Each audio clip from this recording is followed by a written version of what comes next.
खुलुमबाय दिनै 19 जुन 2026 गिबियावनो गोजोन फुंबिलिनि गाहाम हामलायनायखौ बयनिसिमबो जासिहरनाय थाबाय। राशिफोरखौ फरायनायनि सिगां आंनिफ्राय आनान गसाइनिसिम आरज खालामनाय जायोदि दिनैनि साना बुहुमनि साफ्रोमबो सुबुंफोरनि थाखाय गाहामैनो गाहाम बारलांनो हायो। जेबो खैफोद आफोद जायालासे फैदो दानिया दिनैनि राशिफोरखौ खोनासंदिनि। गिबियावनो दङ मेष राशि, मुलाम्फा मोनगोन। मेष राशिनि खाफाल गोनां अनजिमाया 5। बृष राशि, फालांगि खामानिनिफ्राय गोजानाव था। बृष राशिनि खाफाल गोनां अनजिमाया 7। मिथुन राशि, फालांगियाव नों मावनो हागोन। मिथुन राशिनि खाफाल गोनां अनजिमाया 2।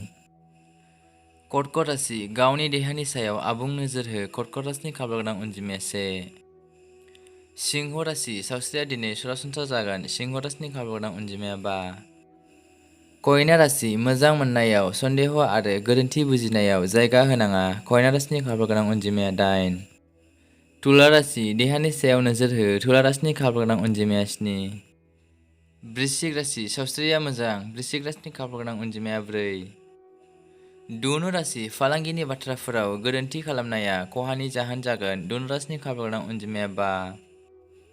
मकर राशि, समाजारि हाबा हुखाखौ बांहोगोन। मकर राशिनि खाफाल गोनां अनजिमाया 5। कुम्भ राशि, इसोरनि अननायाव नोंथाङा फालांगियाव मुलाम्फा मोनगोन। कुम्भ राशिनि खाफाल गोनां अनजिमाया 3। मीन राशि, खामानि मोननायनि मिजिं दं। मीन राशिनि खाफाल गोनां अनजिमाया 4। दिनैनि राशि फरायनाया एसेनोसै। गोजोन्थों।